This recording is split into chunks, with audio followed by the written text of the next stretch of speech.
Fala galera Cernic do sétimo ano A e sétimo ano B. Aqui é a professora Aline. Desejo a vocês um sábado espetacular. Que vocês possam se divertir, descansar e também estudar. Porque essa galera Cernic do sétimo ano A e B não param, são focados.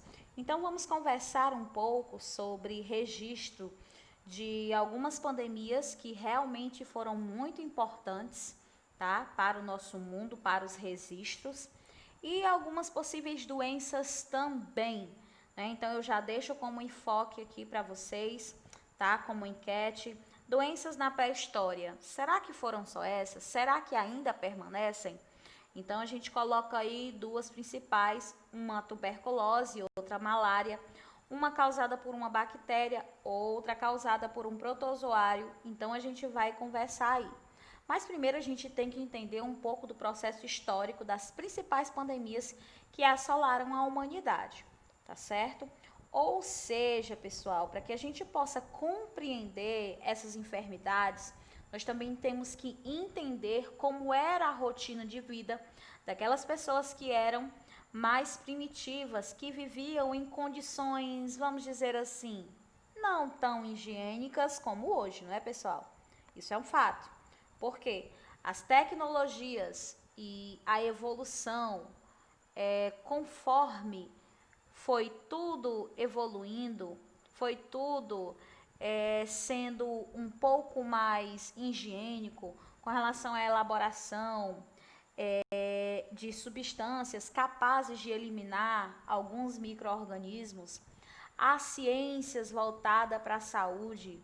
Então, são vários fatores que vêm a implicar e que a gente faz aí um balanço, a gente faz uma relação entre o modo de vida dessas pessoas. Será que eram higiênicas? Será que elas, de fato, se cuidavam como hoje, né? As pessoas se cuidam? Será que realmente as pessoas de hoje também estão se cuidando, né? Então, as condições como eram com relação a saneamento básico nos primórdios, será que havia-se saneamento básico, né? Ou seja, as mudanças que o futuro foi proporcionando, tá certo? Então, só para dizer para vocês que há registros de pandemias desde a antiguidade. Assim, essas doenças vêm alterando o comportamento dos seres humanos e também, pessoal, vem se estabelecendo aí nas relações sociais entre as pessoas. Tá bom, pessoal? Então, olha, vamos lá. Dar continuidade aos nossos slides. Ok? Doenças na pré-histórica. Como saber? Olha só. Há cerca, tá, de 5.000 anos, uma epidemia varreu toda uma vila pré-histórica, galera. Tá? Antes da descoberta aí, certo? Antes da descoberta de Rami Maga, outro enterro em massa pré-histórico que data aproximadamente o mesmo período, que foi encontrado em um local da China. Nossa, a China de novo, Tia Aline. Calma, galera, vamos lá. Juntas essas descobertas sugerem que uma epidemia devastou aquela região, né? Então vocês já sabem aí a diferença de epidemia, pandemia, endemia, certo? Olha só, a varíola. Qual o tempo dessa doença? Olha só, o que era a varíola?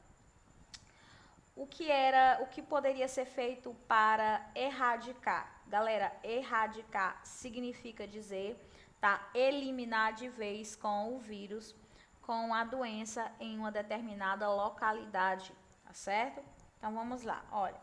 A doença atormentou a humanidade por mais de 3.000 anos, até figurões como o faraó egípcio Ramsés II e a rainha Maria II da Inglaterra, tá?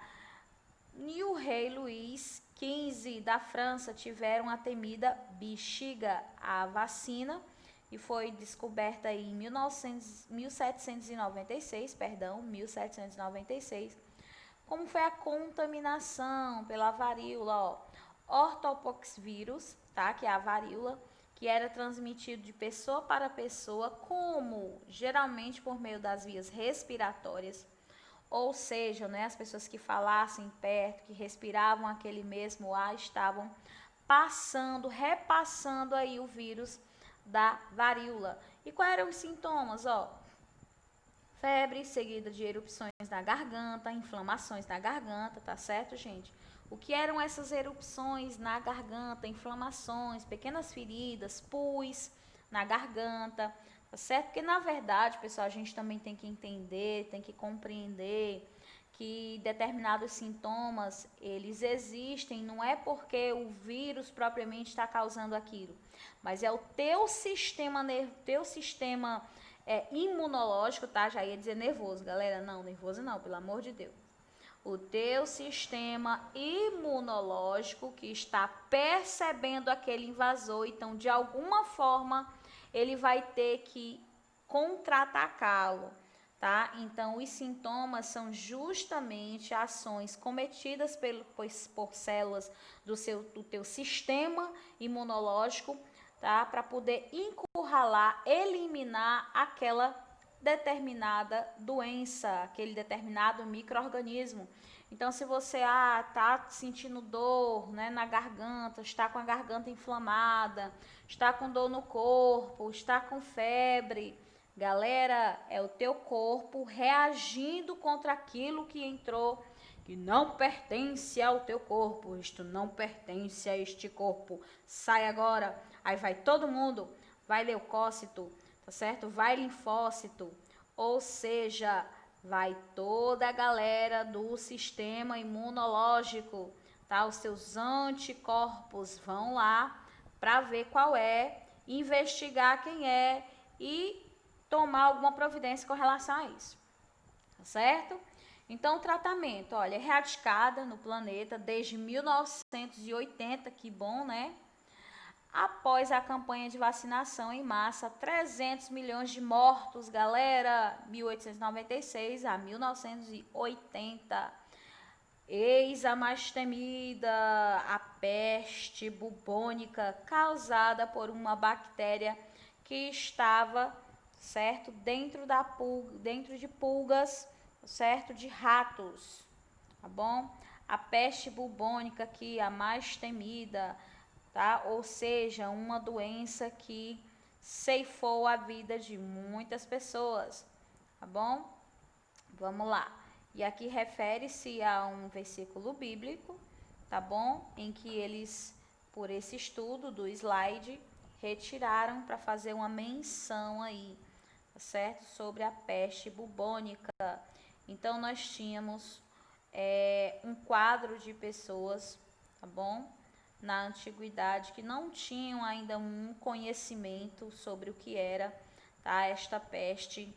Então, a peste em Atenas ocorreu em 428 a.C., perdão, e foi narrada por Tucídides em seu livro A Guerra do Peloponeso. No começo do verão, os peloponesos e seus aliados invadiram o território da Ática, firmaram seu campo e dominaram o país. Poucos dias depois, sobreveio aos atenienses uma terrível epidemia, a qual atacou primeiro a cidade de Lemos e outros lugares.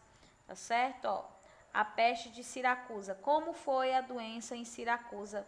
Tá? Porque muitos de vocês acham, né? Então tem uma grande parte da galera que acha que a peste bubônica ela só veio atacar o período da era medieval. Não, ela já importunava muita gente antes de Cristo, tá certo? Em anos bem anteriores à era medieval, tá bom? Então aqui nós temos quando o exército cartaginês se sitiou em Siracusa, na Itália, a doença surgiu entre os soldados, espalhando-se rapidamente entre eles e dizimou o exército. Manifestava-se inicialmente com sintomas respiratórios, febre, tumefação do pescoço, dores nas costas. O Império Romano foi grande beneficiário dessa epidemia, vencendo facilmente os invasores.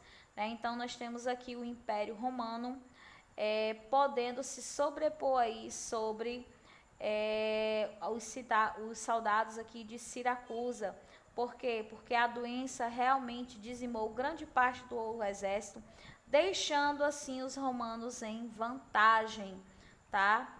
Peste antonina, assim chamada por ter surgido no século II depois de Cristo, quando dirigia o Império Romano o imperador Marco Aurélio, da linhagem dos Antoninos, foi contemporânea de Galeno, ardor inflamatório nos olhos, vermelhidão da cavidade bucal e da língua, aversão a pelos, alimentos, e vê-se que há certa semelhança do quadro clínico com o da peste de Atenas. Uma das vítimas da peste antonina foi o próprio imperador Marco Aurélio. Ou seja, pessoal, a gente consegue perceber que essa doença, né, ela se alastrou em determinadas localidades do mundo e causou a morte de milhares de pessoas, ok? Então a gente vai dar continuidade aqui falando sobre a peste negra. Esta foi a maior? Será? A mais trágica epidemia que a história registra, tendo produzido um morticínio sem paralelo, foi chamada de peste negra, pelas manchas escuras que apareciam na pele dos enfermos. Ou seja, pessoal, realmente, né, os sintomas da peste negra eram realmente sintomas que as pessoas viam e logo tinham medo com relação aos sintomas, né, da peste negra, porque observando-se era muito feio a situação era muito feia com relação aos sintomas. As pessoas realmente elas ficavam debilitadas, realmente debilitadas, e era muito trágico de se ver a fisionomia das pessoas. Os sintomas também eram sintomas que realmente prejudicavam as pessoas, né? Então, mas que tipo de sintomas eram esses, Aline? Por exemplo, inchaço dos gânglios linfáticos, ok? Também poderia ocorrer com relação aí a febre, calafrios, dor de cabeça, fadiga, dores musculares também. As dores locais, elas eram localizadas no abdômen ou nos músculos. A tosse viria com sangue também, tanto é que ficou a pandemia, né, essa pandemia aí da peste negra, ela ficou conhecida também como a doença, né, em que a pessoa perdia muito sangue. Havia também um total descontrole com relação ao aparelho gastrointestinal, diarreia, náuseas, vômito.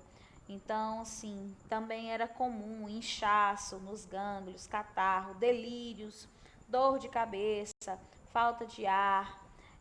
Também havia-se muito pus e sangramento, tá certo? Ou seja, né? Era realmente um histórico que não era muito bacana de se ver, realmente era pavoroso de se ver, tá bom? Dando continuidade aqui, nós podemos perceber que a peste bubônica, ela também ela também foi chamada de pneumônica na China, tá? Foi chamada de pneumônica na China. E como era a transmissão? Era por bactéria, como eu falei para vocês, por conta dos roedores selvagens, tá? Esses roedores selvagens, eles eram portadores dessas pulgas que tinham aí a bactéria causadora da peste negra ou peste bubônica. Tá bom, gente? Dando continuidade aqui, Só um instantinho. Nós temos no Cairo, os mortos eram atirados em valas comuns e em Alexandria os cadáveres ficavam insepultos, ou seja, não eram sepultados. Tá? Calculava-se em 24 milhões o número de mortos nos países do Oriente. Tá bom? Agora a gente vai para a varíola e a tifoide, certo? Conquistadores europeus levaram a doença, tá? A doença mortal para a América do Sul, a colonização das Américas. No final do século XV, matou tantas pessoas que pode ter alterado o clima mundial. Olha aqui, galera, tá? A varíola e a tifoide, febre tifoide, ok? Doenças da era moderna, nós temos aqui a praga russa entre 1770 e 1772, houve-se uma quarentena também. Grande praga de Londres em 1665, 1666 e uma retomada também da peste negra, tá? Doenças da contemporaneidade aqui, ó. Condições de higiene, né, gente, não tinham, infelizmente, as pessoas não tinham. Outras doenças também que foram evidenciadas, muito importante, tá? De grande enfoque. Tuberculose, sinais da doença foram encontrados em esqueletos, tá? De 7.000 anos atrás, o combate foi acelerado em 1882, depois da identificação do bacilo de Koch, bactéria, né, galera? Forma de bastão, bacilo, lembra? Causador da tuberculose nas últimas décadas, ressurgiu com força nos países pobres, incluindo o Brasil, e como a doença era oportunista nos pacientes de AIDS, tá certo? Ó, 1 bilhão de mortos entre 1850 a 1950, tá? A cólera, conhecida desde a antiguidade. A cólera, nós sabemos que nós estudamos em sala de aula, tá? Que a cólera é uma doença, não é? Em que a água contaminada era que trazia aí o vibrião colérico, tá certo? O vibrio cholerae, tá? Ou seja, então a ingestão de água não tratada fazia com que muitas pessoas estivessem adquirindo aí a bactéria.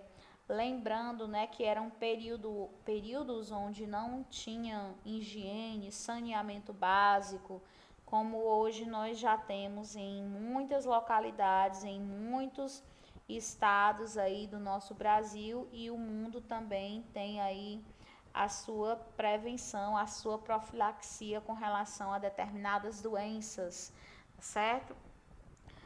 Houve-se também a mutação, causando novos ciclos epidêmicos, que é coisa que a gente não pode esquecer, que nós também estudamos isso com relação aqui à mutação genética de determinados micro-organismos aqui, galera, tá? Chegando na gripe espanhola, o vírus influenza é um dos maiores carrascos da humanidade. A mais grave epidemia foi batizada de gripe espanhola. Embora tenham feito vítimas no mundo todo, matou aí o presidente Rodrigues Alves, e a gripe espanhola tinha como sintomas dores musculares e nas articulações, intensa dor de cabeça, insônia, febre acima de 38 graus, e a gente viu isso em sala, que quando um determinado indivíduo ele entra aí num processo, no período de muita elevação na temperatura, isso já é perigoso, porque as enzimas começam a desnaturar, tá certo? O indivíduo pode entrar em convulsão, e entrando em convulsão, ele já entra num quadro crítico, que isso pode trazer aí sequelas para o sistema nervoso, tá certo? Além disso, nós temos também como sintoma da gripe espanhola cansaço excessivo, dificuldade para respirar, sensação de falta de ar, inflamação da faringe, traqueia e brônquios. Ou seja, né, galera, todo o sistema respiratório ele vai ser todo corrompido por conta da gripe espanhola, né? Porque você tem aí, ó, laringe, faringe, traqueia e brônquios, ou seja, estruturas que pertencem ao sistema respiratório, tá certo, pessoal? Aí, dando continuidade aqui, nós temos o tifo, galera, né? A doença é causada pela bactéria do gênero Rickettsia, tá? Como a miséria apresenta as condições ideais para a proliferação, o tifo está ligado a países do terceiro mundo, campos de refugiados e concentrações ou guerras, tá bom? Dando continuidade aí, né? Nós temos 3 milhões de mortos na Europa Oriental e Rússia, 1918 a 1922. Quais eram os sintomas do tifo? Febre alta, 39 a 40 graus centígrados, já retornando aí com relação às convulsões, que podem ser muito prejudiciais ao sistema nervoso, tá certo? Trazer sequelas para aquele indivíduo, para aquele paciente.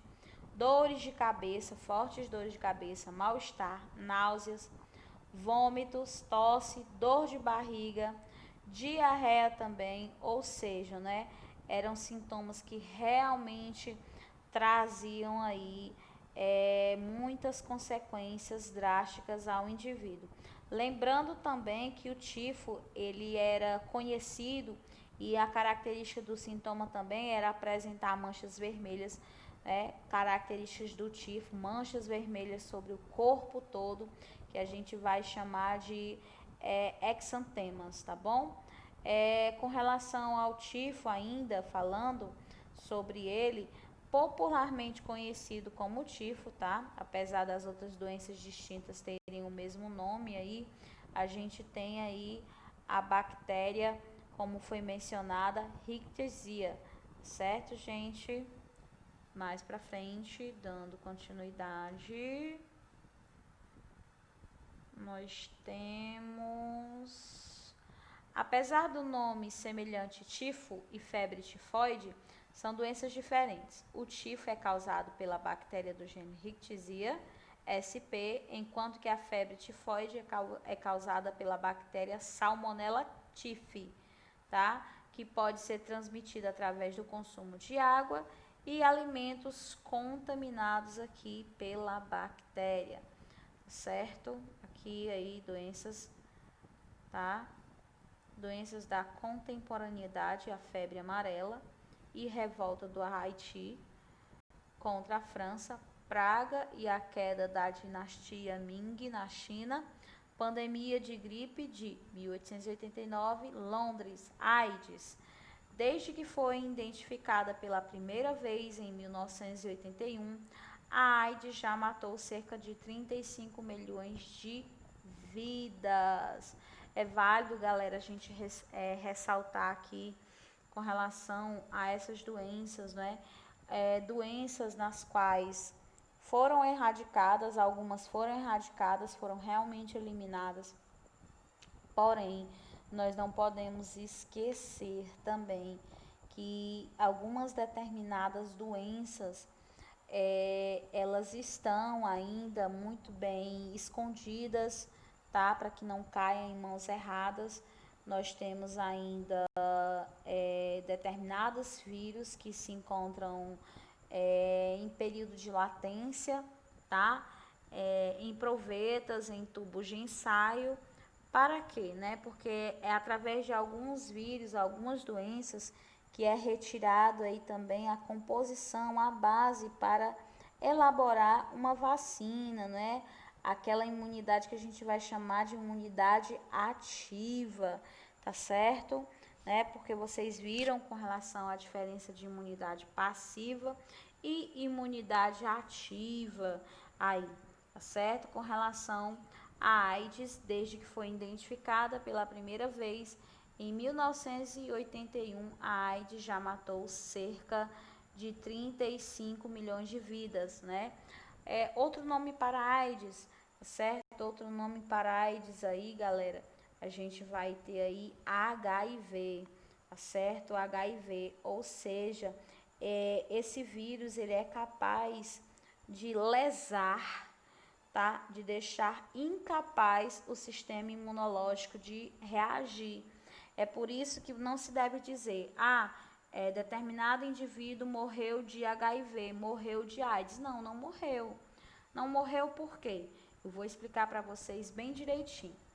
A AIDS ela vai ser uma doença que vai afetar o teu sistema imunológico, o meu sistema imunológico, o sistema imunológico do determinado indivíduo que está com o vírus HIV. Então, ela vai tratar de enfraquecer aquilo que nós temos de proteção, que é o nosso sistema imunológico.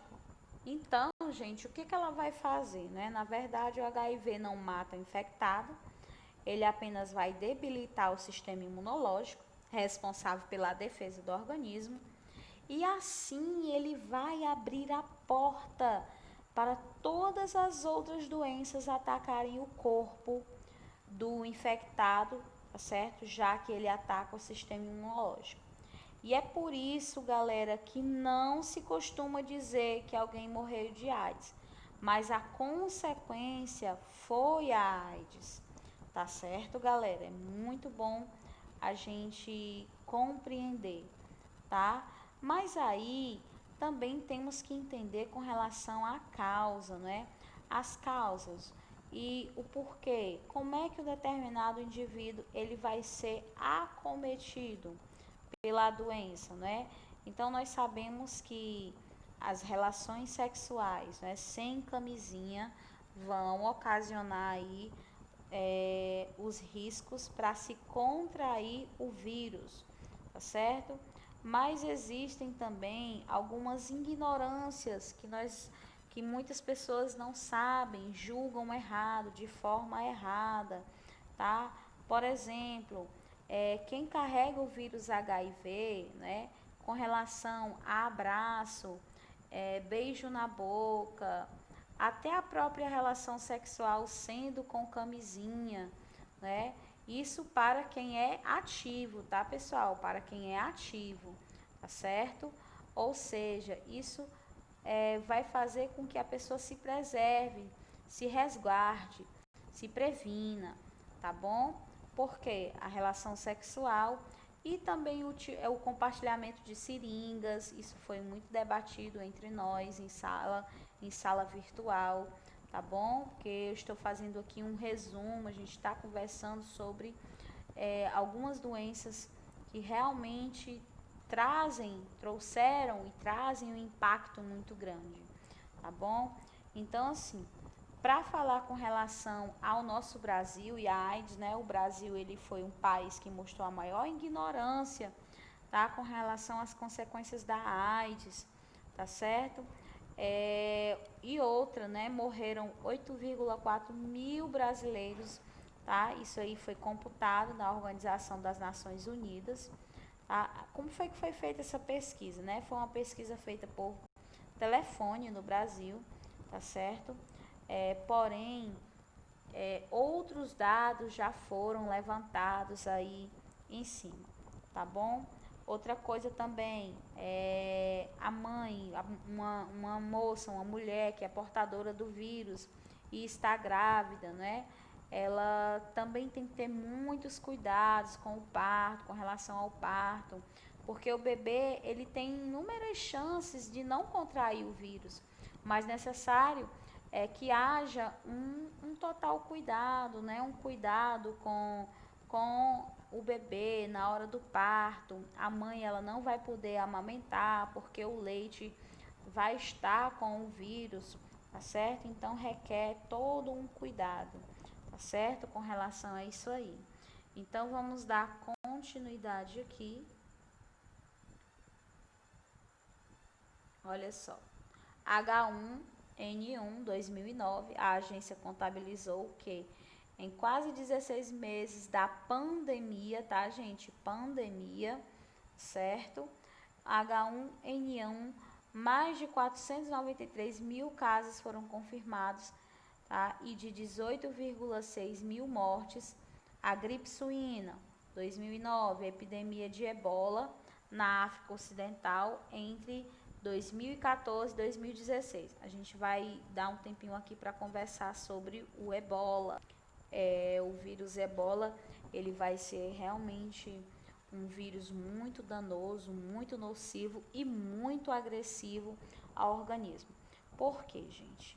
Porque ele é conhecido aí a doença que provoca hemorragias internas. Então você imagina aí todos os seus órgãos moles, como fígado, rins, baço, pâncreas, tá? Tendo aí problemas com relação às hemorragias, tá certo? Isso pode provocar a falência dos órgãos aí e vai levar à morte. E é um vírus, tá? Em que o comportamento dele, o metabolismo dele, o aceleramento das reações químicas dele é muito rápido, tá certo? Isso pode se espalhar, o vírus, entre si pelo contato com fluidos corporais, como sangue, como relação sexual, tá certo? Ou seja, gente, né?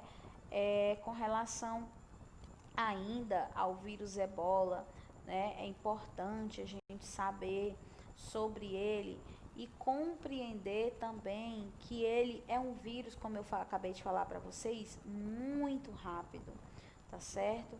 É um vírus muito rápido. Ou seja, né? E todos esses sintomas que vão ser ocasionados aí com relação ao ebola, tá? Vai trazer como é que eu posso dizer para vocês? Um caso, tá certo? Um caso realmente de calamidade, tá? No país, tá certo? Na África Ocidental, onde ocasionou aí, e o ebola também devastou a África Ocidental por volta de 2014, tá? E 2016, que foram relatados cerca de 28.600 casos a 11.325 mortes, tá certo, gente? Dando continuidade mais pra frente. Olha só, nós temos aqui esse painel, né? Esse painel onde nós estamos vendo várias doenças ocasionadas, causas aí por vírus, ocasionadas por vírus, tá? Vírus também, os vírus eles têm uma capacidade muito grande de mutação genética, nós vimos isso. Ele vai possuir DNA ou só RNA, ele não possui os dois ácidos, tá certo? As duas moléculas, ou é RNA ou é DNA, tá? Então, nós temos aí também as bactérias, doenças causadas por bactérias, e eu até levantei essa questão para vocês, lembra que eu levantei essa questão? Se eu quisesse que eliminasse todos os micro-organismos da Terra, do planeta Terra, para que eu pudesse me livrar de determinadas doenças. Bom, eu poderia fazer essa escolha, porém essa escolha não seria muito inteligente, porque as bactérias, tá? Alguns protozoários também, algumas algas participam aí na indústria alimentícia, na indústria de medicamentos, tá? De forma ecológica também, com relação à produção de oxigênio. Nós temos aí certas algas, tá? Que estão ligadas ao grupo dos protozoários, tá certo? Bactérias também que estão lá para regular o intestino também e equilibrar a nossa flora intestinal, tá? Então aqui nós temos uma revisãozinha, pessoal. Vamos lá, olha, peste negra, peste bubônica, poderia ser chamado dessa forma ou desta outra forma, tá certo? Varíola aqui, gripe espanhola, os anos aqui, peste de Juliano e peste bubônica, tá? A terceira praga, certo? HIV/AIDS, presente aqui, ou seja, não foi erradicada, tá certo? Praga de Antonini, gripe asiática, gripe de Hong Kong. Dando continuidade, nós temos aqui, certo? Doenças da contemporaneidade, Olha, SARS-CoV-2 é um coronavírus novo que foi identificado pela primeira vez em Wuhan, China, no final de 2019. É um novo coronavírus, tá, pessoal? Como a causa da doença por coronavírus de 2019, Covid-19, e se espalhou por todo o mundo. MERS-CoV foi identificado em 2012 como a causa da síndrome respiratória do Oriente Médio e o SARS-CoV foi identificado em 2002 como a causa de surto de síndrome respiratória aguda. Olha só, vamos conversar um pouquinho sobre o coronavírus agora, certo? Coronavírus é um vírus o qual ataca o sistema respiratório, tá certo? Em que um determinado indivíduo, seja do grupo de risco, ele vai ter um pouco mais, tá? Sendo debilitado com relação à atuação do coronavírus no corpo. Porém, galera, nós temos que entender que o nosso sistema imunológico é que vai ser o grande super-herói para combater o coronavírus. Tia, a senhora quer dizer que a senhora não está dando importância ao coronavírus? Está dizendo que o coronavírus não é importante para a gente não se cuidar? Não, de forma nenhuma. Nós temos que nos preservar, nós temos que nos cuidar, porém não é só com o coronavírus, é com todas as outras doenças que estão presentes, porque da mesma forma que você se cuida com medo do coronavírus, você também tem que se cuidar, mas não por medo, mas por consciência de saber que você é um indivíduo que se ama, que se cuida e que se preserva. Então, quando você tem todo o teu sistema imunológico trabalhando para você e você contribui trabalhando para o teu sistema imunológico, tia, como é que eu trabalho para o meu sistema imunológico? Promovendo uma boa alimentação, alimentação equilibrada, tá? Galerinha que não gosta de comer verdura, você não sabe o que você está perdendo de imunização, de imunidade, porque as verduras, os vegetais, são alimentos que realmente trazem uma composição orgânica que faz parte da produção de células do teu sistema imunológico. Então, a partir de ontem, de hoje, você vai se alimentar bem, ok, pessoal? Então, a utilização, né, de máscaras, de álcool em gel e prática de exercícios físicos sempre. Higiene pessoal, tá certo? Quando você toca em alguma coisa, não só para o Covid-19, mas para todas as outras doenças. E assim você acaba sendo um indivíduo responsável por você mesmo, tá certo? Não esqueçam disso aí, tá? A doença do Covid-19, ela foi iniciada, ela tem origem na China, tá certo? Ou seja, não é? Foi de fácil propagação, de rápida propagação, tá? Então agora nós temos que nos cuidar, né? A galerinha que vai retornar aí para as salas de aula, né? Pelo revezamento, de acordo com o protocolo de segurança, é importante que vocês se conscientizem do protocolo de segurança, tá? De manter as coisas da forma que tem que ser, com cuidado, com higiene, tá certo? Não esqueçam, tá? Professores, as pessoas que trabalham na escola, tá? Os colaboradores da escola, eles sabem o que estão fazendo. Então, não vá achar que é porque, porque tá demais, tá chato demais. Não, gente, é o cuidado com você, que são pessoas essenciais para as nossas vidas, porque se não houvesse alunos, não haveriam escolas, não haveriam professores, não haveriam diretores, nem pedagogos, nem coordenadores. Então, nós vivemos para fazer com que vocês possam se inserir na sociedade e também fazer o seu papel, tá certo? Cada um fazendo o seu papel. Tá certo, galerinha? Aí dando aqui a continuidade, nós temos a dengue. Por que não foi erradicada a dengue ainda, hein? E com ela veio aí a mutação genética chikungunya, zika vírus, tudo da fêmea do Aedes aegypti, é isso?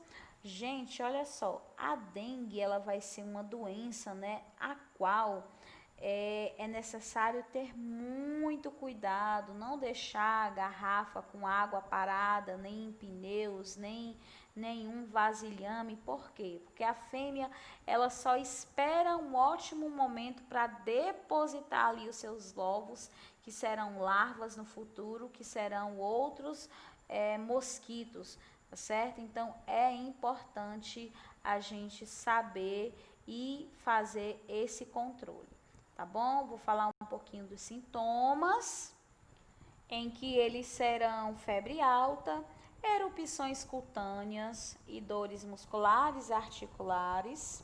Em casos graves, gente, vai haver a hemorragia, que é o sangramento, tá? Hemorragia interna, choque hemorrágico, tá certo? Dores locais, tá? Nos músculos, atrás dos olhos, costas, no abdômen ou nos ossos, tipo de dor forte nas articulações, no corpo, febre, fadiga, mal-estar, perda de apetite, tremor, suor, dor de cabeça, manchas avermelhadas ou náuseas. Ou seja, nós sabemos como evitar esta doença, então nós temos que começar a nos mexer, não é? Por quê? Porque vocês são propagadores desse conhecimento, galera. Então a responsabilidade também é de vocês, de falar para os vizinhos, para a vizinhança, para a família, para os pais de vocês, que vocês também são atuantes com relação à eliminação dessa doença, tá? E quem sabe um dia a erradicação dela. Não é isso, gente? Ela chegar a ser erradicada, eliminada, tá bom? Galera, olha, ficando por aqui, espero que vocês tenham gostado do conteúdo, tá bom? Beijo no coração, mais uma vez desejo que o sábado de vocês seja perfeito. Até a próxima, tá? Beijinho.